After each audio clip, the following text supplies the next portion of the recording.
Hello दोस्तों, welcome back to my YouTube channel Afreen online classes. अभी आप लोग देख रहे हैं विद्युत धारा क्या है। ये क्वेश्चन जो है क्लास 10वीं के फिजिक्स का है। मैंने इससे पिछले वीडियो में चैप्टर फर्स्ट और सेकेंड और थर्ड ये तीनों चैप्टर का मैंने सब्जेक्टिव बता चुका है।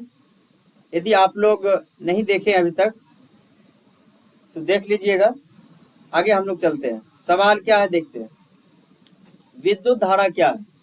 विद्युत धारा का ऐसे मात्रक लिखिए। ये सवाल आपका है। इसका आंसर नीचे दिया हुआ है। विद्युत आवेश की प्रवाह के दर को विद्युत धारा कहते हैं। यानी आवेश की प्रवाह के दर को विद्युत धारा कहते हैं। अगर किसी चालक तार से टी यानी कि टाइम सेकंड में क्यू यानी चार्ज आवेश बहती है तो धारा आई बराबर क्यू बाय चार्ज हो जाएगी। यानी कि धारा आई को आई भी लिखते हैं और ए भी लिखते हैं, ठीक है। और क्यू को लिखते हैं चार्ज, टी को लिखते हैं टाइम यानी सेकेंड। अगर क्यू कूलाम में और समय सेकंड में लिया जाए तो विद्युत धारा एम्पियर में होगी। यानी आई या ए एक ही बात है, दोनों में जो भी डिनोटेट आप कर सकते हैं। लगभग इसका जो यूज होता है आई का, ये 12th में होता है। ये हम लोग 10th तक पढ़ते हैं। हालांकि दे दिया यहाँ पे, आप लोग अभी पढ़ लीजिए। क्यू कूलाम है और टी सेकेंड, यानी कि ए बराबर फॉर्मूला होता है कूलाम बटे सेकेंड।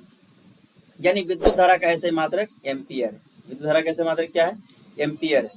इतना हम लोग पढ़ लिए। अब आगे बढ़ते हैं। अगला सवाल आपका है विद्युत परिपथ का क्या अर्थ है? विद्युत परिपथ, परिपथ का मतलब होता है रास्ता। ये समझिए, आवेश के सतत प्रवाह के लिए बने बंद रास्ते को विद्युत परिपथ कहा जाता है। बंद रास्ता। अब ये चीज इसमें थोड़ा सा आपको समझना होगा कि बंद रास्ता क्यों बताया। बंद रास्ते में विद्युत का प्रवाह होता है लेकिन खुले रास्ते में नहीं होता है। कहने का मतलब ये हुआ, यदि आपके पास जो परिपथ है, कोई तार है, वायर है, यदि वो बीच से डिस्कनेक्टेड हो यानी टूटा हुआ हो तो क्या विद्युत धारा एक दूसरे छोर से दूसरे छोर में पहुंचेगा? एक छोर दूसरे छोर तक नहीं पहुंचेगा। यानी उसका बंद होना बहुत ही जरूरी है। इसलिए कहा गया विद्युत परिपथ कि आवेश के सतत प्रवाह के लिए बने बंद रास्ते को विद्युत परिपथ कहा जाता है। ये चित्र है, देखिए विद्युत परिपथ। ये फिगर दिया है किसका? विद्युत परिपथ का ये फिगर दिया गया है, देख सकते हैं। आवेश के सतत प्रवाह के लिए बने बंद रास्ते को विद्युत परिपथ कहा जाता है। इसका फिगर दिया गया है। एंटीमीटर क्या है? आर जो है रेजिस्टेंस है, यानी कि जिसको प्रतिरोध कहते हैं, और ये विद्युत परिपथ है। इसको की बोलते हैं? स्विच, ठीक है। और ये प्लस माइनस, ये बैटरी है, सेल है। क्या है? ये सेल है, ठीक है, ये सेल है। अगला देखते हैं हम लोग क्या है। विद्युत बल्ब का नामांकित चित्र बनाइए। विद्युत बल्ब का नामांकित चित्र आप लोग देख करके बना सकते हैं और इसमें दर्शा सकते हैं कौन क्या है। ये देखिए हम लोग के पास ये जो बल्ब दिया हुआ है ना, ये 100 वाट का बल्ब जैसे होता है ना, ठीक उसी तरह से आपके घर में होगा, वो देख सकते हैं। ये फिलामेंट है ना, बल्ब जो खराब होने का कारण है यही है, टंगस्टन। क्या है? टंगस्टन। फिलामेंट होता है तंतु। फिलामेंट हिंदी में कहते हैं तंतु, फिलामेंट इंग्लिश शब्द लिखा हुआ है यहाँ पे। ये तंतु है। ये तंतु के कारण, तंतु जो होता है ना, भिंगुर होकर के वो टूट जाएगा। टूट जाने के बाद क्या होता है कि बल्ब फ्यूज हो जाता है, और ये बल्ब ठीक भी नहीं होता है, मालूम होगा आपको। इसमें जो गैस है देखिए, नाइट्रोजन गैस है, धातु का पीन लगा हुआ है इसके अंदर, और कांच का बल्ब बना हुआ। किसका बल्ब है? ये कांच का बल्ब बना हुआ, ठीक है। और यहाँ पे जो 2 स्पर्शक बटन होते हैं, ठीक है, ये 2 स्पर्शक बटन होते हैं। ये आपका फिगर था विद्युत बल्ब का। अगला देखिए सवाल आपका, विद्युत विभव और विभवांतर में क्या अंतर है? विद्युत विभव और विभवांतर में क्या अंतर है? देखिए, विद्युत विभव पूछे या विभवांतर पूछे, दोनों का यदि ऐसे मात्रक के बारे में देखा जाए, दोनों का ऐसे मात्रक वोल्ट ही होता है, ठीक है। अब इसका थोड़ा सा परिभाषा अलग होगा। विद्युत विभव का देख लेते हैं। विद्युत विभव इकाई धन आवेश को अनंत से विद्युतीय क्षेत्र के किसी बिंदु तक लाने में संपादित कार्य को उस बिंदु पर उसका विभव कहते हैं। यानी कि विद्युत विभव किसे कहते हैं? इकाई धन, इकाई कहते हैं यूनिट, यूनिक पॉजिटिव चार्ज, इसको बोल सकते हैं यूनिक पॉजिटिव चार्ज। इकाई धन आवेश को अनंत से इन्फिनिटिव से विद्युत क्षेत्र के किसी बिंदु तक लाने में संपादित कार्य को उस बिंदु पर उसका विभव कहते हैं। इसका ऐसे मात्रक वोल्ट होता है। इसका ऐसे मात्रक क्या होता है? वो वोल्ट होता है। अब इसमें विभवांतर क्या है? ठीक है, दो बिंदुओं के बीच के विभवों के अंतर को, दो बिंदुओं के बीच के विभवों के अंतर को विभवांतर कहते हैं। इसका ऐसे मात्रक वोल्ट होता है। मैंने आपको पहले ही बता दिया है, इसका विभव पूछे या विभवांतर पूछे, दोनों का ऐसे मात्रक सेम होता है, हालांकि वोल्ट ही होता है। अगला सवाल देखते हैं क्या है, विद्युत शक्ति की परिभाषा दे। विद्युत शक्ति है ना, इलेक्ट्रिक पावर। इसका आंसर है कार्य करने की दर को शक्ति कहते हैं, यानी पावर कहते हैं। कोई भी काम करते हैं ना, कहते हैं ना कि कोई फला आदमी उसके पास ज्यादा ताकत है, ज्यादा शक्ति है, बस वही है। काम करने की क्रिया को शक्ति कहते हैं। अगर कोई कार्यकर्ता t सेकंड में W कार्य करे, W यानी कि वर्क होता है, चार्ज होता है, तो शक्ति बराबर फॉर्मूला हो जाएगा W/T यानी वर्क बाय चार्ज। ठीक है, ये देखिए बहुत इंपॉर्टेंट क्वेश्चन है, इस बार एग्जाम में शायद पूछा था, 2023 के एग्जाम में शायद पूछा गया था, ये 24 के एग्जाम में है ना, 24 से पूछा था। चालक, अचालक, अर्धचालक एवं अतिचालक से आप क्या समझते हैं?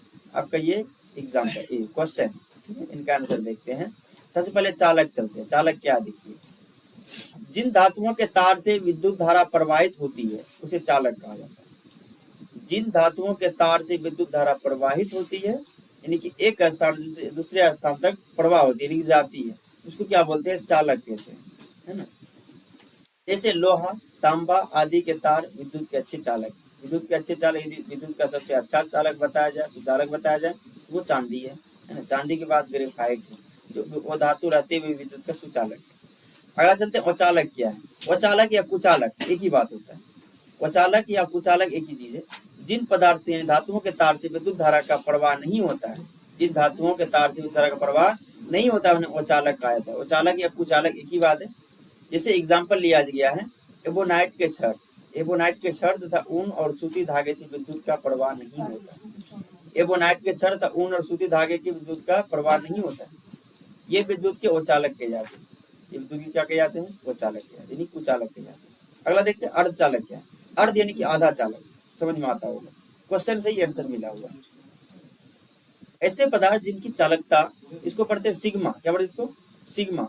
चालक पदार्थ की चालकता से कम और कुचालक पदार्थ की चालकता से अधिक हो, अर्धचालक कहे जाते हैं। ऐसे पदार्थ जिनकी चालकता सिग्मा चालक पदार्थ की चालकता से कम और कुचालक पदार्थ की चालकता से अधिक हो, अचालक कहे जाते हैं। जैसे एग्जाम्पल में है कार्बन, सिलिकॉन, जर्मेनियम आदि। कार्बन, सिलिकॉन, जर्मेनियम आदि इत्यादि है एक किसी।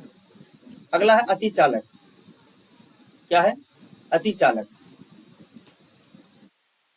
अतिचालक में है, देखिए, अतिचालक ऐसे पदार्थ हैं जिनमें अति निम्न ताप पर धारा प्रवाहित करने पर बिना प्रतिरोध के, अर्थात बिना ऊर्जा क्षय के धारा बहती रहती है। ऐसे पदार्थ से धारा प्रवाह में विद्युत ऊर्जा का नाश नहीं होता। फिर से देखिए, अतिचालक। अतिचालक ऐसे पदार्थ हैं जिनमें अति निम्न ताप पर धारा प्रवाहित करने पर बिना प्रतिरोध के, अर्थात बिना ऊर्जा क्षय के, यानी ऊर्जा मतलब बेकार किए हुए धारा बहती रहती है। ऐसे पदार्थ से धारा प्रवाह में विद्युत ऊर्जा का नाश नहीं होता। अगला क्वेश्चन आपका कूलाम का नियम क्या है? अगला क्वेश्चन क्या आपका? कूलाम का नियम क्या है? इसका आंसर है, दो आवेशों के बीच लगने वाला बल उन दो आवेशों के गुणनफल के अनुक्रमानुपाती और उसके बीच की दूरी के वर्ग के व्युत्क्रमानुपाती होती है। फिर सुनिए इसका, कि दो आवेशों के बीच लगने वाला बल उन दो आवेशों के गुणनफल के अनुक्रमानुपाती और उसके बीच की दूरी के वर्ग के व्युत्क्रमानुपाती होता है।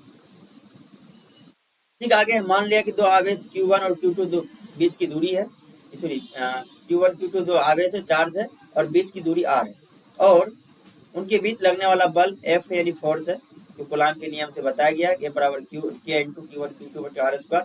ये आपको जो है 12th के यानी सेकेंड चैप्टर में आपको पढ़ने को मिलेगा इस चीज को। ठीक है, इसको सिद्ध करके मैंने बताया बच्चों को, आपको भी बता देंगे।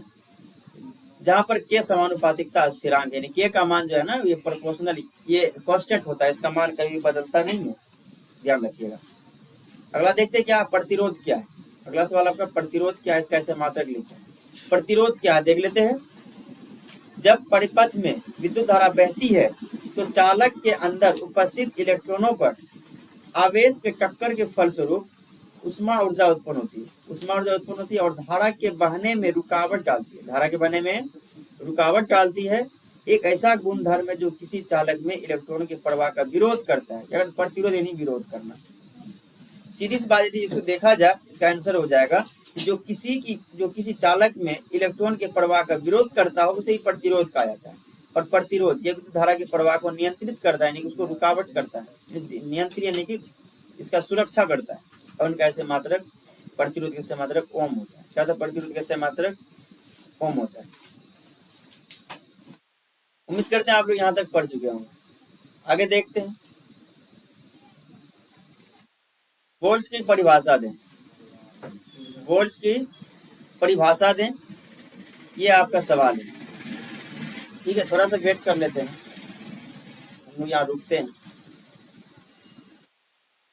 फिर जस्ट स्टार्टिंग है।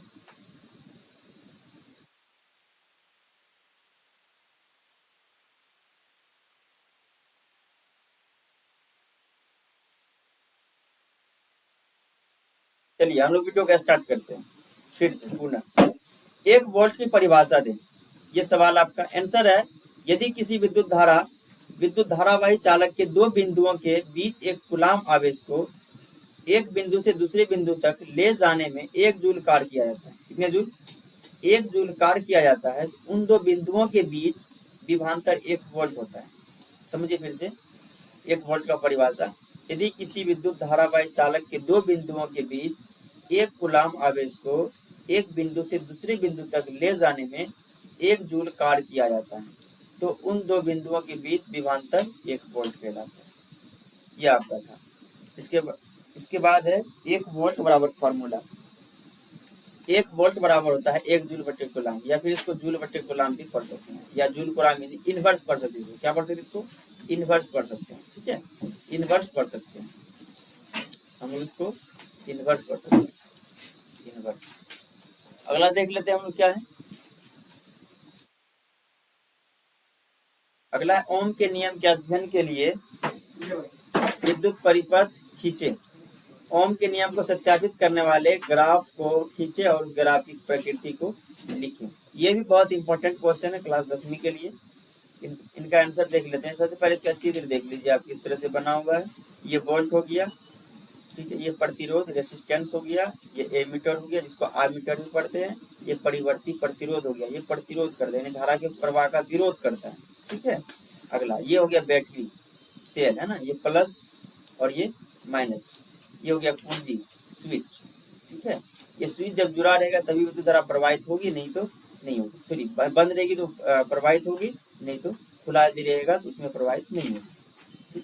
ये चीज लिखा है, इतना लिखने की जरूरत नहीं है आपको, वो चीज लिख दिए। आप ओम के नियम का परिभाषा दे दीजिए, उसके बाद आपको ये चीज, ये फिगर बना देना है। ये फिगर आपको 12th में बिल्कुल अच्छे से पढ़ने को मिलेगा, लेकिन 10th तक यहीं तक आप सिर्फ फिगर बना दिए। इसको ये क्या है इसको जानने की जरूरत भी नहीं है उतनी ज्यादा। ठीक है, आज जब 12th पढ़ेंगे तो उसके बारे में आपको बता दिया जाएगा। अब देखिए प्रतिरोध किसे कहते हैं, प्रतिरोध कैसे मात्रक लिखे, मैंने आपको पहले ही बता दिया है इसके पिछले जो क्वेश्चन में। चालक, किसी चालक का प्रतिरोध किन किन कारकों पर निर्भर करता है, ये पढ़ना जरूरी है। परिभाषा मैंने आपको बता चुका है पहले। तो किन किन कारकों पर निर्भर करती है, इसका आंसर देखिए। ये तार की लंबाई पर निर्भर करती है। दूसरा है तार के अनुप्रस्थ काट का क्षेत्रफल पर निर्भर करती है, तार के अनुप्रस्थ काट का क्षेत्रफल। और तीसरा है तार के पदार्थ की प्रकृति, जिसे इस पदार्थ की विशिष्ट प्रतिरोध कहा जाता है। विशिष्ट प्रतिरोध को सामान्य चिन्ह P से सूचित किया जाता है, जहाँ R बराबर रो इंटू, इसको रो पढ़ते हैं, ये वाला P है ना, ये P जैसा लगता है, इसको रो पढ़ते हैं। R बराबर रो इंटू L बटे A होता है, जहाँ रो क्या है, एक प्रतिरोधकता है। अब प्रतिरोधकता कैसे मात्रक क्या होगा, वो ओम मीटर होगा। क्या होगा, प्रतिरोध कैसे मात्रक ओम होता है तथा प्रतिरोधकता कैसे मात्रक ओम मीटर। करते हैं, आप लोग पूरा पढ़े होंगे। फिर हम लोग चलेंगे अगले वीडियो में, आज नहीं अगले दिन। Thank you, best of luck.